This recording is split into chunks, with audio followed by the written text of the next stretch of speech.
All right, good morning, everybody. We're trying something a little bit differently. We are having a little interview here with Noel McGarvey. I don't know if any of you out there in non-Colorado land have met Noel. Noel?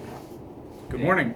So, what we want to do today is talk about this ECOA issue that we continuously run into, where you all take an application and it doesn't get into processing, and then we contact you after 7 days and say, hey, get it into processing, or if 30 days go by, we are now in violation of ECOA. So we do have that regulation that we do have to meet. So what I thought we'd do is Noel and I would have a conversation as to what the tension is, what the problems are, and really how we need to respond as an organization. So, Noel, can you give us a minute or two and explain what's going on out there? Sure.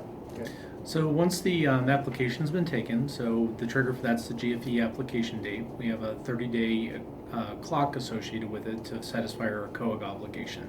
So that's a regulatory requirement. It's not something that we can pass without meeting. What we have done as a company is to establish a 7-day requirement to turn in the application to processing. That allows us to get it in process, issue a notice of incomplete or NOI if appropriate, which does by itself satisfy the ECOA obligation, or to get it into underwriting if it is properly documented and ready to go, and issue the approval to the customer, which of course satisfies the ECOA obligation. By getting it in by day 7, it allows that couple week window to be able to go through the process appropriately and ensure that we meet the obligation. But what if you don't have a deal yet? What if you send the documents to be signed and then they don't send them back? What do you do? Well, if the customer hasn't expressed an interest or a commitment to going forward with a transaction, leaving it as a pre-qualification does not trigger the ECOA clock. So better to leave it as a pre-qualification until the point in Encompass. In Encompass. Okay. So it can sit there as a pre-qualification. You've talked to them about a refinance, or they're looking at a home, but they haven't written the offer and they don't want to write or apply for a TBD application as yet.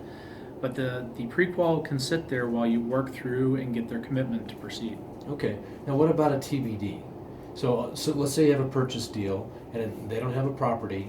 Is that an application? And tell me a little bit about that. The fact that we treat a TBD as an application, so with the customers come to us with the interest in getting a credit decision.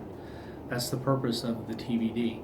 By virtue of treating it that way, we trigger the ECOA clock when we have the GFE application date completed, and we are under the 30-day obligation to provide them with a decision.